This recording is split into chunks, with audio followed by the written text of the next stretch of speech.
ठीक है। तो आज का हमारा टॉपिक है फूड अडल्ट्रेशन। क्लास शुरू करने से पहले मैं आपको बता दूं, कुछ भी लिखने की जरूरत नहीं है। क्लास के नोट्स आपको डिस्क्रिप्शन बॉक्स में दे दिए जाएंगे, वहां से आप डायरेक्ट डाउनलोड कर सकते हैं। तो शुरू करते हैं हमारा न्यूट्रिशन एंड हेल्थ वाले चैप्टर का अगला topic, that is food adulteration. अब न्यूट्रिशन एंड हेल्थ वाले चैप्टर में हमने बहुत सारे टॉपिक किए हैं। जैसे कि हमने न्यूट्रिएंट्स करा था, उसके सोर्सेज किए थे, डाइटरी फाइबर्स पढ़ा, विटामिन पढ़ा, विटामिन ए पढ़ा, उसकी डेफिशिएंसी वाला जरूरतथैलेमिया किया, उसके प्रिवेंशन वाला प्रोग्राम किया, फिर हमने पेलेग्रा पढ़ा, ट्रेस एलिमेंट्स किया, उसके साथ हमने डाइटरी ऑक्सीडेंट्स किया, आयरन पढ़ा, उसकी डेफिशिएंसी वाला न्यूट्रिशन एनीमिया किया, फिर हमने उसके प्रिवेंशन के लिए जो प्रोग्राम है एनीमिया मुक्त भारत पढ़ा, फिर हमने आयोडीन पढ़ा, उसकी डेफिशिएंसी वाला आयोडीन डेफिशिएंसी डिसऑर्डर पढ़ा, फिर हमने उसके प्रिवेंशन का प्रोग्राम पढ़ा, फ्लोरीन पढ़ा, उससे रिलेटेड एंडेमिक फ्लोसिस और नालगोंडा टेक्निक किया।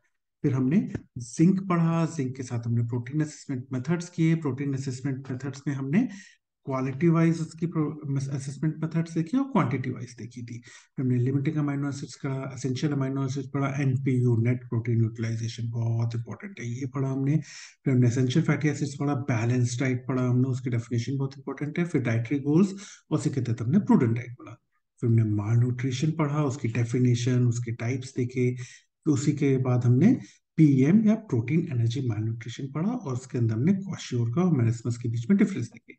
फिर हमने एनआरसी पढ़ा, that is nutrition rehabilitation centre. फिर न्यूट्रिशनल फैक्टर्स कैसे कार्डियोवास्कुलर डिजीज को अफेक्ट करते हैं वो देखा। न्यूट्रिशन असेसमेंट मेथड्स देखी अलग अलग।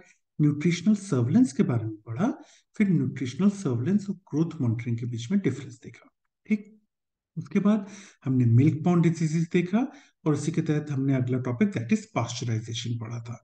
फिर हमने फूड बॉर्न डिजीजेस का पूरा क्लासिफिकेशन देखा था।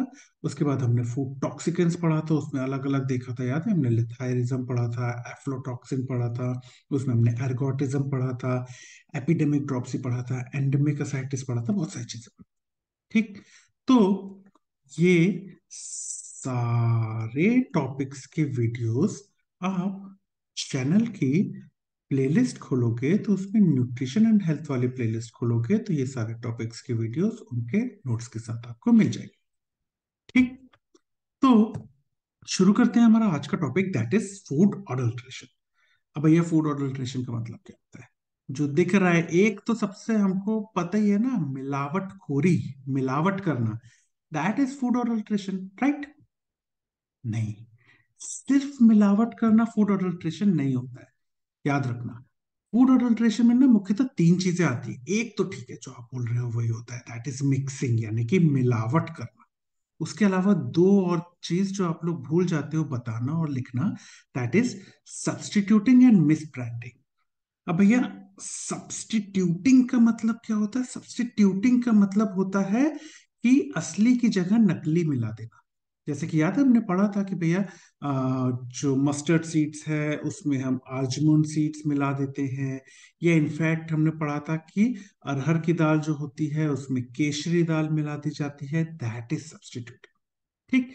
मिक्सिंग, मिक्सिंग में जैसे कि मिलावट करना, यूनिवर्सल एग्जांपल है भाई साहब उसका, ये तो सबको पता है, दूध में पानी मिलाना, दैट इज मिक्सिंग, मिलावट करना। उसके अलावा भी है सब्सटीट्यूटिंग, यानी कि असली में थोड़ा सा नकली भी मिला देना। उसके अलावा एक बहुत इंपॉर्टेंट चीज जो आप मिस करते हो, दैट इज मिस ब्रांडिंग।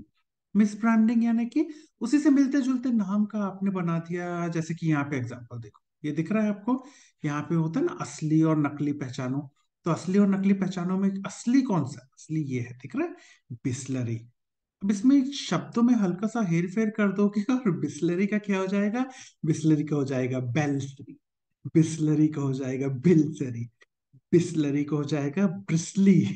लेकिन असली कौन सा है? असली ये है, बिस्लरी। ठीक। वैसे ही इनफैक्ट अपन यूज करते हैं ना कोलगेट, कोलगेट का एक और चीज देख लो तो क्या हो जाएगा? कूलगेट। दिख रहा है? एक्चुअली जब आप खरीदने जाओगे ना तो आपको, अरे ये तो कोलगेट का ले लो, या फिर इनफैक्ट आप, अरे ये तो बिस्लरी है, अरे ये तो बिस्लरी है, अरे ये तो बिस्लरी है, लेकिन एक्चुअली में ना उसके जैसा दिखता है, लेकिन वो नहीं होता। एक्चुअली ना फूड अडल्ट्रेशन का खेल ही भाई साहब यही है कि दिखने में सेम होता है, समझ रहे हो? कि दिखने में सेम होता है मगर सेम नहीं होता है। अब ना यहाँ पे फूड अडल्ट्रेशन में याद रखना कुछ ऐसा इन लोग करते हैं कि ना, अगर हम बात करें लुक वाइज तो ये सेम होता है, लेकिन अगर हम बात करें कि टेस्ट में गिरावट आ जाती है, क्वालिटी में क्वालिटी में गिरावट आ जाती है, इनफैक्ट न्यूट्रिटिव वैल्यू की बात करें तो उसमें भी गिरावट आ जाती है। तो फूड अडल्ट्रेशन में ना दिखने में एकदम सेम जैसा दिखता है, मगर टेस्ट भी सेम नहीं है, क्वालिटी वाइज भी सेम नहीं है, न्यूट्रिटिव वैल्यू भी खराब हो गई है, तो ऑल इन ऑल लग गई है। एक्चुअली ना इसी के जैसा एक और शब्द तुमको मिलेगा, that will be food fortification. हमारा अगला जो वीडियो होगा इसी पे होगा, फूड फोर्टिफिकेशन। ये कैसे अलग होता है भाई साहब? इसमें भी हम कुछ मिलाते हैं। इसमें क्या करते हैं, फूड फोर्टिफिकेशन में ना हम न्यूट्रिएंट्स को ऐड करते हैं फूड प्रोडक्ट्स में, जिससे कि उनकी न्यूट्रिटिव वैल्यू तो बढ़ जाती है, मगर उनकी जो अपीयरेंस या लुक वाइज वो सेम होते हैं, टेस्ट में भी सेम होता है, ज्यादा कोई फर्क नहीं आता है। क्वालिटी वाइज तो और इम्प्रूव हो जाता है ना, कि न्यूट्रिटिव वैल्यू भी अच्छी हो गई, तो लुक वाइज भी सेम होगा, टेस्ट वाइज भी सेम होगा, क्वालिटी और अच्छी हो जाएगी, न्यूट्रिटिव वैल्यू और अच्छी हो जाएगी। तो फूड फोर्टिफिकेशन लगभग उल्टा है, एक ही चीज सेम है कि लुक वाइज दोनों सेम है। समझ गए? तो ये वाइवा में पूछा जाता है कि फूड अडल्ट्रेशन और फूड फोर्टिफिकेशन में फर्क बताओ, तो ये बताते आना चाहिए। और फूड अडल्ट्रेशन में जो पूछते हैं कि इसका मतलब बताओ, तो सिर्फ मिलावट करते हैं ये मत बोलना कि भैया मिक्सिंग करते हैं, नहीं। मिक्सिंग मिक्सिंग तो ठीक है, दूध में पानी मिला दिया तुमने। उसके अलावा सब्स्टिट्यूटिंग सब्स्टिट्यूटिंग में आपने क्या किया कि असली में आपने नकली चीज मिला दी। मिस ब्रांडिंग मिस ब्रांडिंग में मिलता जुलता आपने नाम दे दिया उसको। ठीक? तो इस तरह से आप फूड अडल्ट्रेशन को डिफाइन कर सकते हो। ठीक, समझ गए? ये होता है फूड अडल्ट्रेशन। अगली चीज, ठीक है भैया फूड अडल्ट्रेशन कर दिया, मिलावट हो गया, तो इससे डिसएडवांटेज क्या है, क्या परेशानी या क्या फर्क पड़ेगा कंज्यूमर को? बहुत फर्क पड़ेगा। पहली चीज, सबसे मेन इंपॉर्टेंट चीज, कि भैया पैसा तो आप पूरा ले रहे हो, क्वालिटी वो नहीं दे रहे हो। अब तुमको कूल गेट में कोलगेट की क्वालिटी तो ना मिलेगी, तुमको बेल्सरी या बिलसरी या ब्रिसलई में बिस्लरी की क्वालिटी तो नहीं मिलेगी, मगर पैसा उतना ही लग रहा है भाई साहब। ठीक? तो पैसा आपको ज्यादा लग रहा है, क्वालिटी खराब मिल रही है, पहली चीज। और उससे भी ज्यादा इंपॉर्टेंट चीज पता क्या है? Injurious to health. भैया सेहत के लिए हानिकारक होता है, ये तो याद रखना। क्यों? इनफैक्ट हमने इससे पहले वाले टॉपिक जो फूड टॉक्सिकेंट्स पढ़ा था ना, हमने फूड टॉक्सिकेंट्स, उसका वीडियो हमने बनाया हुआ है, इसके पहले वाला वीडियो था, उसमें हमने पढ़ा था ये जो मिलावट वाली, जैसे फॉर एग्जांपल तुअर दाल की जगह केसरी दाल खा ली। केसरी दाल से क्या होता है? केसरी दाल से हमने पढ़ा था, केसरी दाल से लेथायरिज्म होता है। अब ब्लैक मस्टर्ड सीड्स में आर्जिमोन सीड, अब आर्जिमोन सीड्स में क्या होता है? आर्जिमोन सीड्स में सैंग्विनरीन होता है, और सैंग्विनरीन से एपिडेमिक ड्रॉप्सी होती है, ये भी है। तो सेहत के लिए भी हानिकारक है ना? तो बहुत सारी चीजें होती हैं। तो डिसएडवांटेजेस क्या हो गए कंज्यूमर को? ज्यादा पैसे तो उतने ही लग रहे हैं या ज्यादा लग रहे हैं, क्वालिटी और खराब मिल रही है, दूसरी चीज सेहत के लिए भी हानिकारक है। समझ गए? तो ये दो डिसएडवांटेजेस तो याद रखना साथ में, कि भाई फूड अडल्ट्रेशन क्या होता है। अब हमने कुछ एग्जाम्पल तो देख लिए, हमने हमने डेफिनेशन देख ली कि फूड अडल्ट्रेशन क्या होता है। कुछ एग्जाम्पल्स देखना हो तो देख ले, क्योंकि ना एग्जाम्पल में आपसे फूड अडल्ट्रेशन पूछा जाता है तो एक ही चीज बोलते हैं, सर दूध में पानी मिलाना। वो तो हमारी मम्मी भी मिलाती हैं जब गाढ़ा दूध हो जाता है, तो उसमें थोड़ी कुछ है कि वो, हाँ ठीक है मिलावट होती है, वो भी अडल्ट्रेशन में आता है, लेकिन बहुत अच्छे एग्जाम्पल्स देने हमको और होते हैं। वो क्या क्या है? तो देखो, एक तो जो हमने पढ़ा कि फॉर एग्जाम्पल तुअर दाल, अरहर दाल जो है, उसमें केसरी दाल मिला दी जाती है ना? तो आपने क्या किया, मतलब दुकानदार करते हैं या कई जगह होता है कि भैया आपने 1 किलो दाल ली, तो हो सकता है उसमें 750 ग्राम तो आपको अरहर की दाल मिल जाए, लेकिन वहीं आप उन्हें वो क्या करते हैं, 250 ग्राम उन्हें केसरी दाल मिला के दे दिया, आपको देखने में थोड़ी फर्क लगेगा, है ना? इनफैक्ट होता क्या है ना, कि टेस्ट, क्योंकि सिर्फ 250 ग्राम ये है और 750 ग्राम ये है, तो थोड़ा सा टेस्ट भी उतना फर्क आएगा, लेकिन उतना नहीं आएगा, पूरी केसरी दाल थोड़ी खा रहे हो, तो वो समझ में नहीं आता है। लेकिन घाटा तो हुआ ना भाई साहब आपका। तो दाल, अरहर दाल में केसरी दाल मिला दी। धनिया पाउडर भाई साहब, धनिया पाउडर देखा है ऐसा दिखता है? इनफैक्ट आपने गोबर देखा है, हरा हरा गोबर होता है, गाय का गोबर सूखा देखा है उसको, उसका पाउडर मिला लो, बना लोगे ना तो बिल्कुल ऐसे दिखता है। तो एक्चुअली में काउडंग पाउडर मिलाया जाता है धनिया पाउडर में मिलावट के लिए। और भी बहुत सारे एग्जाम्पल है, बताते ना अपन। काली मिर्च देखिए, ब्लैक पेपर, काली मिर्च से मिलता जुलता क्या होता है? जो पपीते के बीज होते हैं ना, पपाया सीड्स, उनको सुखा लो तो वो काफी कुछ ना काली मिर्च के जैसे दिखते हैं। तो इस तरह से मिलावट की जाती है ब्लैक पेपर में। उसके अलावा लाल मिर्च पाउडर तो सभी ने देखा होगा, सबकी लगती है इससे। तो लाल मिर्च पाउडर में क्या मिलाया जाता है पता है? ईंट देखी है आपने, एकदम सुर्ख लाल वाली जो ईंट होती है ना, उसको पीसते हैं और उसको मिला देते हैं रेड चिली पाउडर में। ये भी एक तरह का अडल्ट्रेशन है।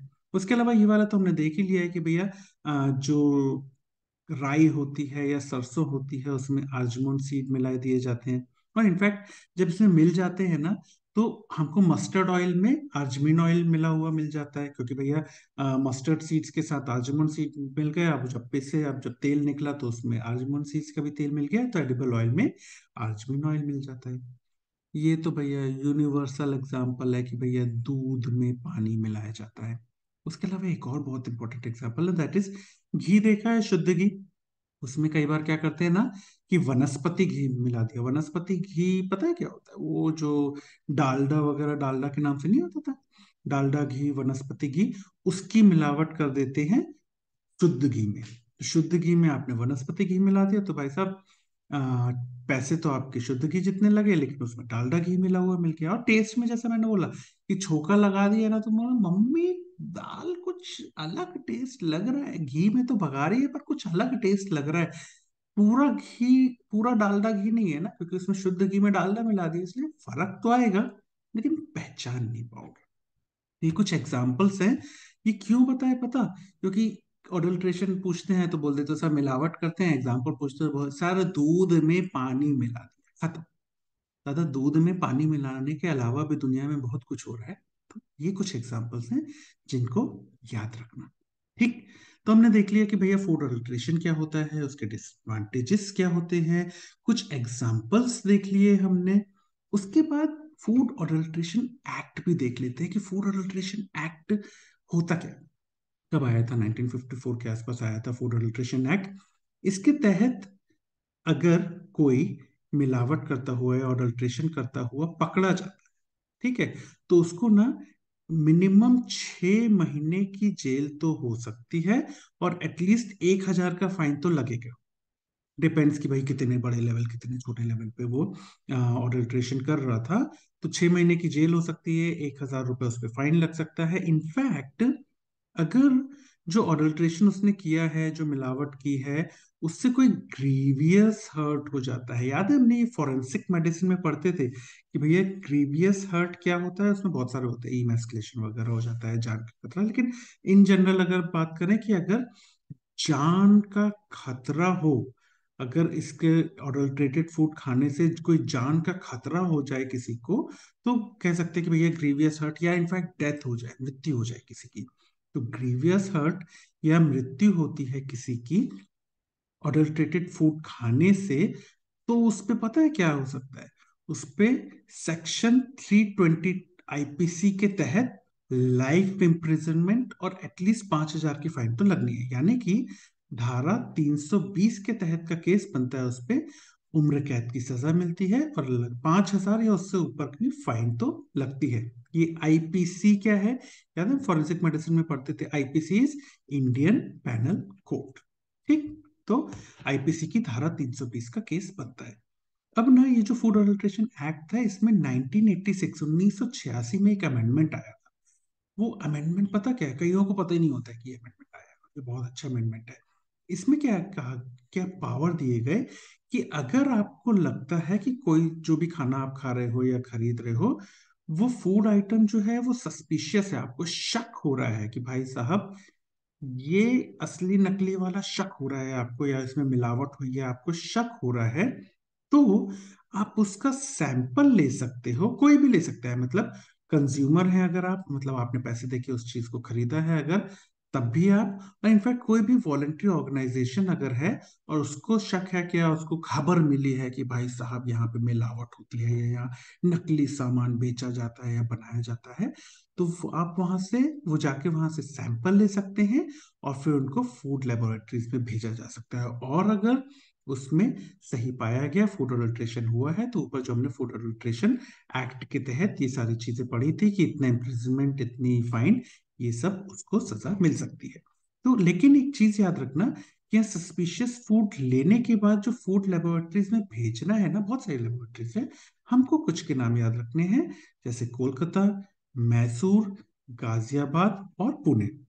एटलीस्ट इतने नाम तो हमको याद रखने फूड लेबोरेटरीज में, क्योंकि कई बार वाई वाई पूछ ले जाता है, तुमने सैंपल तो ले लिया, अब कहाँ उसको अपने किचन में थोड़ी ले जाओगे, कहाँ ले जाओगे, लैब में ले जाओगे, तो कौन सी लैब में ले जाओगे, लोकल लैब में भेज दोगे या पैथो लैब में भेज दिया, भैया ये खाने का सैंपल है देख लेगा जरा। नहीं तो वो फूड लेबोरेटरीज कहाँ कहाँ है, बहुत सारी हैं, इन कुछ जगहों के नाम तो एटलीस्ट याद रखना। ठीक, that is your food adulteration act, और उसमें जो अमेंडमेंट हुआ था वो। ठीक, तो ये तो हमने देख लिया कि भाई फूड अडल्ट्रेशन क्या होता है, उसको, उससे बचाव करने के लिए फूड अडल्ट्रेशन एक्ट लाया था। तो ये जो अडल्ट्रेशन है या फूड अडल्ट्रेशन एक्ट है, ये क्यों ये सारी चीजें की गई थी, जिससे कि जो फूड है उसकी क्वालिटी मेंटेन रहे। ठीक है, फूड की क्वालिटी मेंटेन रहे भाई साहब। अब ये फूड की क्वालिटी के लिए होते हैं फूड स्टैंडर्ड्स, याद रखना। ठीक है, फूड की क्वालिटी के लिए सेट किए गए हैं फूड स्टैंडर्ड्स के, भाई साहब स्टैंडर्ड का, फूड स्टैंडर्ड का होना चाहिए, इसकी क्वालिटी अच्छी है कि नहीं ये पता करना। तो ये फूड स्टैंडर्ड्स है, क्वालिटी नापने के लिए या परखने के लिए कुछ फूड स्टैंडर्ड्स इंडिया में हम यूज करते हैं, जो कुछ मुख्य, बहुत सारे हैं, हम कुछ मुख्य मुख्य की बात करेंगे। तो कुछ फूड स्टैंडर्ड्स के नाम आपको पता होने चाहिए, और इनको क्यों किया गया है कि क्वालिटी, फूड आइटम्स जो हैं उनकी क्वालिटी मेंटेन करना है अगर आपको, तो फूड स्टैंडर्ड्स के तहत होगा तो बहुत अच्छा। अब इस फूड स्टैंडर्ड्स के कुछ नाम, दैट इज कोडेक्स एलिमेंटरस होता है, पीएफए स्टैंडर्ड्स होते हैं। PFA standards is prevention of food adulteration. ठीक, उसके अलावा आपको एगमार्क, एगमार्क तो सुना होगा ना, एगमार्क लगे हुए ये वो, तो एगमार्क, एगमार्क में एग्रीकल्चर मार्क रॉ। उसके अलावा ब्यूरो ऑफ इंडियन स्टैंडर्ड्स। उसके अलावा ये तो अपने बहुत, आईएसआई मार्क द्वारा, आईएसआई मार्क द्वारा, आईएसआई मार्क द्वारा, तो आईएसआई मार्क। ठीक, तो ये पांच नाम तो मुख्यतः याद रखना, that is codex alimentarius, PFA standards, Agmark, bureau of Indian Indian standards और आईएसआई मार्क। उसके अलावा एक और चीज के बारे में हम पढ़ेंगे, दैट इज एफएसएसएआई। ये आपने बहुत जगह देखा होगा, कभी सोचा नहीं कि ये एफएसएसएआई है क्या। That is food safety and standards authority of India, इसके बारे में भी देखेंगे। ठीक, तो फूड स्टैंडर्ड्स में एटलीस्ट इनके नाम तो पहले याद रखना, codex alimentarius, PFA standards, Agmark, bureau of Indian standards और आईएसआई। ठीक, एफएसएसएआई भी बता देना। अब इसको थोड़ा थोड़ा समझ लेते हैं इनके मतलब। तो सबसे पहला आता है कोडेक्स एलिमेंटरस। कोडेक्स एलिमेंटरस जो है ना, दो बड़ी बड़ी ऑर्गेनाइजेशंस ने मिलकर बनाया था, that is FAO, that is food, FAO is food and agricultural organization, और WHO is world health organization. तो एफएओ और डब्ल्यूएचओ ने मिलके इंटरनेशनल मार्केट्स के लिए कोडेक्स एलिमेंटर्स को बनाया था। ठीक, तो एफएओ और डब्ल्यूएचओ का मिलके ये स्टैंडर्ड सेट करते हैं इंटरनेशनल मार्केट्स के लिए, दैट इज कोडेक्स एलिमेंटर्स। और इंडिया में अगर हम फूड स्टैंडर्ड्स की बात करें कि भैया इंडिया में अगर आ रहा है, इंडिया से जा रहा है, तो इंडिया की बात करेगा फूड स्टैंडर्ड्स में, तो वो मुख्यतः बेस्ड होते हैं कोडेक्स एलिमेंटरस के स्टैंडर्ड्स पे। ठीक, तो इसमें याद रखने वाली चीज क्या है कि भैया एफएओ और डब्ल्यूएचओ ये दोनों मिलके स्टैंडर्ड सेट किए हैं इंटरनेशनल मार्केट के लिए, क्योंकि हमको चाहिए ना लोकल लेवल पे तो तुम कछु भी स्टैंडर्ड सेट कर दो, लेकिन इंटरनेशनल मार्केट में कोई चीज जा रही है या कोई चीज आ रही है, तो कुछ तो हमको होना चाहिए ना कि किस पे भरोसा करें। तो हम कोडेक्स एलिमेंटर्स के स्टैंडर्ड्स पे कर सकते हैं, क्योंकि दो बड़ी बड़ी ऑर्गेनाइजेशन मिलके इसको स्टैंडर्ड सेट कर रहे हैं। ठीक, उसके बाद आता है PFA standards. PFA standards is prevention of food adulteration. ठीक है, अब ये ना इंडिया की बात करें तो फूड अडल्ट्रेशन एक्ट के तहत इसको लाया गया था, और इंडिया में मिनिमम लेवल का फूड क्वालिटी अगर चाहिए तो इसकी तो होनी चाहिए। ठीक, तो इंडिया की बात करें तो मिनिमम देखो, मिनिमम क्वालिटी तो एटलीस्ट पीएफए स्टैंडर्ड तक की होनी चाहिए, उससे नीचे तो खाद्य पदार्थ ना चल पाएंगे। ठीक है, ऐसा मैंने क्यों बोला मिनिमम, क्योंकि ना आप एक ही फूड प्रोडक्ट खाते हो, मान लो आप चिप्स खाते हो, आप लोकल मेड चिप्स खाते हो, आप लेज वगैरह खाते हो, तो दोनों की क्वालिटी में तो फर्क होता है। आप बोलते हो यार इसकी क्वालिटी ठीक है पर उतनी अच्छी नहीं है, तो मिनिमम क्वालिटी कैसी होनी चाहिए, तो मिनिमम क्वालिटी पीएफए स्टैंडर्ड की जितनी तो होनी चाहिए इंडिया में, उसके नीचे तो नहीं चल पाएगा according to food adulteration act. समझ गए? तो पीएफए स्टैंडर्ड में याद रखने वाली चीज क्या है कि इंडिया में जो फूड स्टैंडर्ड्स हैं उनका मिनिमम लेवल जो है क्वालिटी वाइज वो पीएफए स्टैंडर्ड तो है, भाई इसके नीचे तो ना चल पाएगा। ठीक, तो ये हो गया पीएफए स्टैंडर्ड्स। उसके बाद आता है एग मार्क या एग्रीकल्चर मार्क। अब याद रखना, ये ना प्योरली वॉलेंट्री है। ठीक है, इंडिया की बात करें तो हमने क्या बोला था भैया, पीएफ स्टैंडर्ड के तहत तो सारे खाद्य पदार्थ होने चाहिए, मगर एगमार्क के तहत होने ही चाहिए ऐसा नहीं है, ये वॉलेंट्री है। यानी कि किसी को अगर लगता है कि यार हमारा ना क्वालिटी वाइज अच्छा है ये, और इसको ना हम एगमार्क दिलवाते हैं जिससे कि और अच्छा बिकेगा ये। क्यों? क्योंकि याद रखना, जो एगमार्क है ना, इसकी जो एक्सेलेंस है या क्वालिटी वाइज ये पीएफए स्टैंडर्ड से अच्छा होता है। पीएफए स्टैंडर्ड क्या बोला था हमने कि मिनिमम लेवल इतना तो होना चाहिए। अब कुछ लोग बोलते हैं देखो हमारा ना ये जो आइटम है, फूड आइटम है ना, ये मिनिमम लेवल से अच्छा है। क्यों? क्योंकि इसमें एग मार्क है।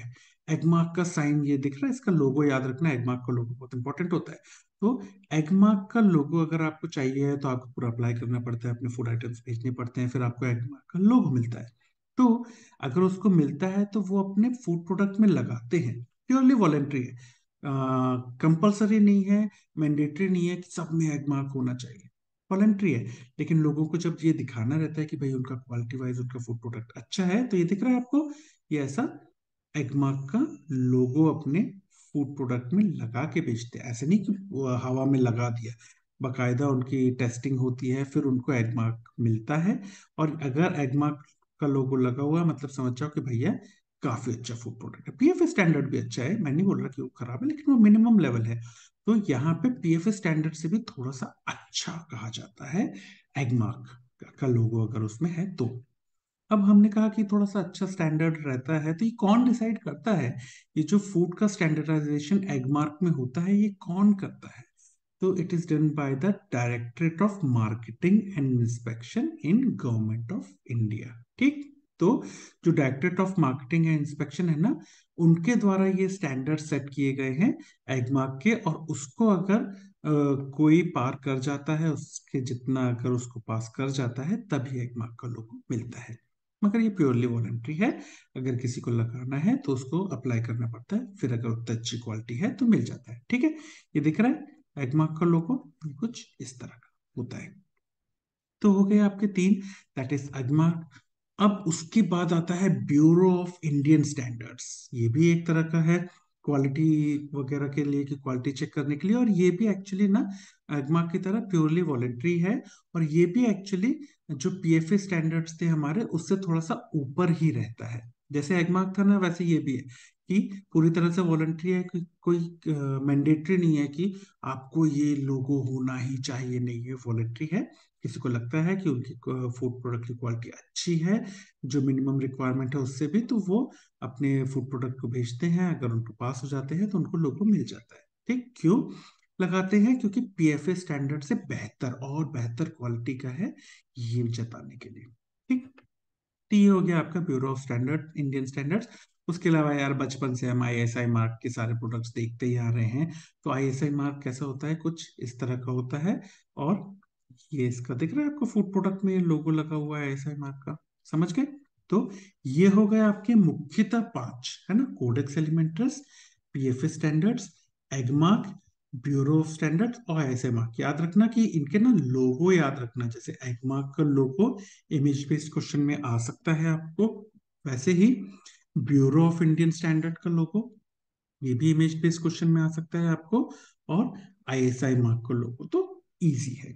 ठीक, उसके अलावा आपको कोडेक्स एलिमेंट्रस के लिए ये दो लोगो एक साथ कई बार दे दिए जाते हैं कि इन दोनों ने मिलके जो क्वालिटी या स्टैंडर्ड्स के लिए बनाया है वो कौन सा है, तो कोडेक्स एलिमेंट्रस।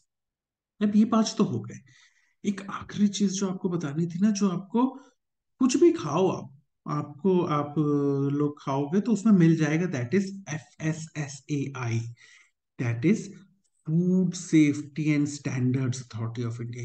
ये वाला लोगो ना आपको मिल ही जाएगा, अपने आसपास ढूंढोगे ना, अब भाई ढूंढोगे घर में कहीं जाके, अपने रूम में कहीं जाके, कैंटीन में जाके, मेस में जाके, मिल जाएगा ये लोगो आपको।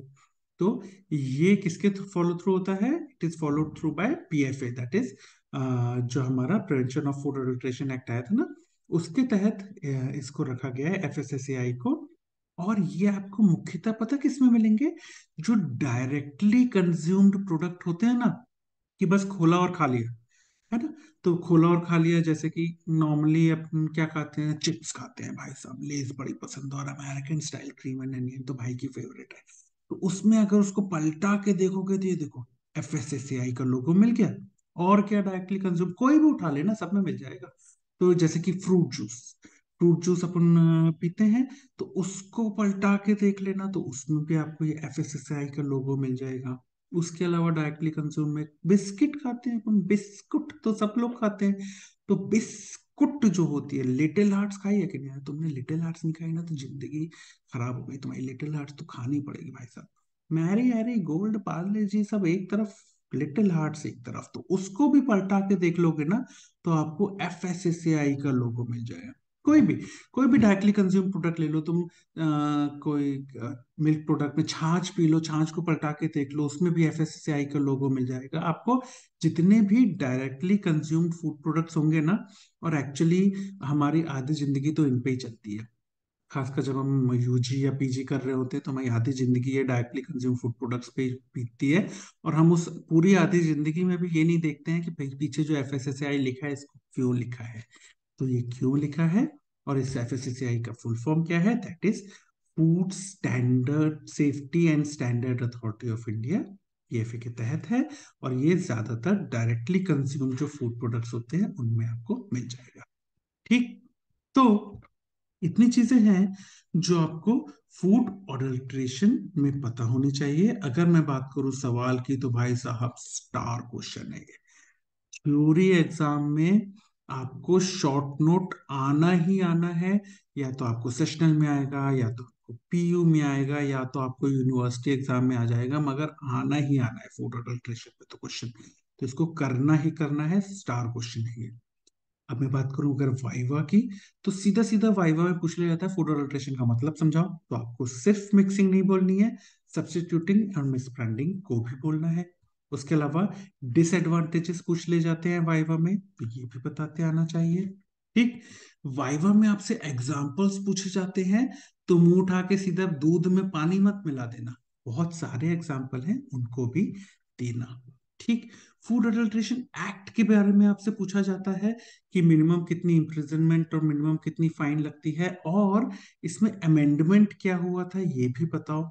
या अगर कोई ग्रीवियस हर्ट हो जाती है, या कोई किसी की मृत्यु हो जाती है, तब कितनी फाइन और इम्प्रिजनमेंट, ये भी आपसे फूड अडल्ट्रेशन एक्ट के बारे में पूछा जाता है। इनफैक्ट फूड अडल्ट्रेशन एक्ट भी आपको कई बार शॉर्ट नोट में पूछ लिया जाता है, तो बताते आना चाहिए। फूड स्टैंडर्ड्स भाई साहब, इस पे अलग से शॉर्ट नोट आ सकता है, तो इसको याद रखना, एटलीस्ट इनके नाम, क्योंकि ये आपसे वाइवा में पूछ लिए जाते हैं, तो इनको बताते आना चाहिए। ठीक, थोड़ा थोड़ा सा जानकारी आपको होनी चाहिए। आपसे एक्चुअली कई बार वाइवा में पूछ लिया जाता है कि अच्छा, FAO that is food and agricultural organization, और WHO that is world health organization मिल के कौन से बना है? तो ये बताते आना चाहिए। आपसे वाइवा में पूछ लिया जाता है कि मिनिमम स्टैंडर्ड्स फूड के किसके पे बेस्ड है, ये बताते आना चाहिए। ठीक, उसके बाद आपको एगमार्क या ISI है, इस पे बताते आना चाहिए कि भैया ये दोनों, एगमार्क या ब्यूरो ऑफ इंडियन स्टैंडर्ड, ये दोनों ही प्योरली वॉलेंट्री हैं, कि इनको मैंडेटरी नहीं है, आपको अगर यूज करना है तो आपको वहां भेजना पड़ेगा। और FSSAI पता, कोई फूड प्रोडक्ट रखा होगा ना वहां पे डायरेक्टली कंज्यूमेबल, चतुर चालाक और सयाने होते हैं आपके एग्जामिनर, वो क्या करते हैं ना, जानबूझ के लाके रख देते हैं।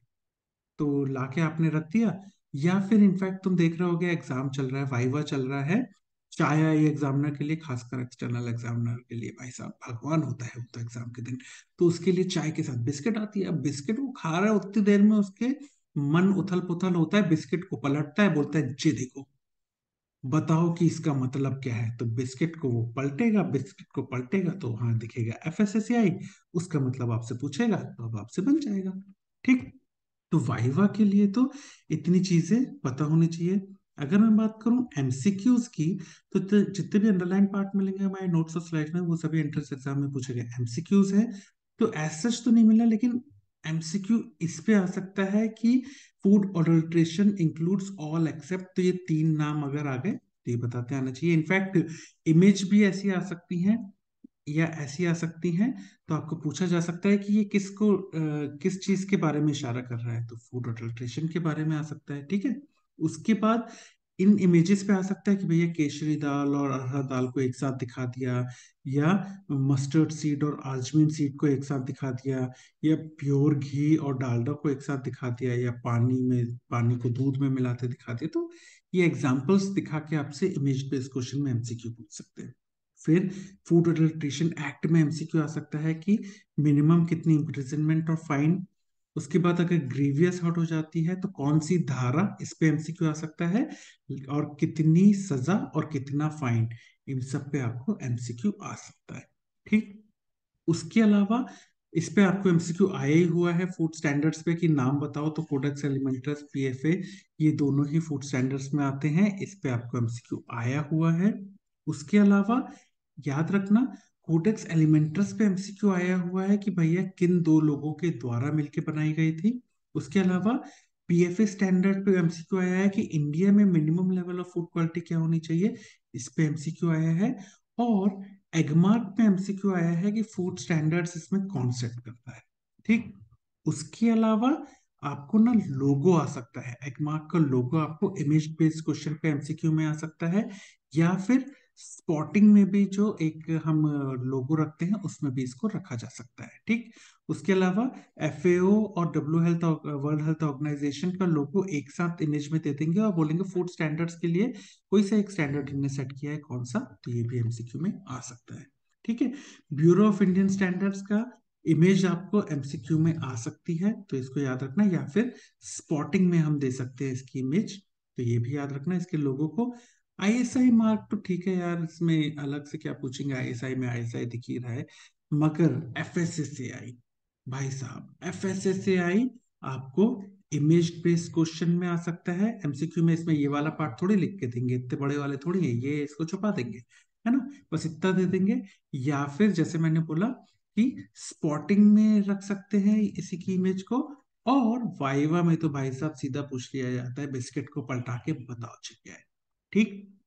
तो आपको बताते आना चाहिए, बहुत इंपॉर्टेंट है, फूड अडल्ट्रेशन बनना ही चाहिए। ठीक। तो इतनी चीजें हैं जो आपको फूड अडल्ट्रेशन या फिर फूड अडल्ट्रेशन एक्ट में पता होने चाहिए, और फूड स्टैंडर्ड्स में पता ही होनी चाहिए। Thank you.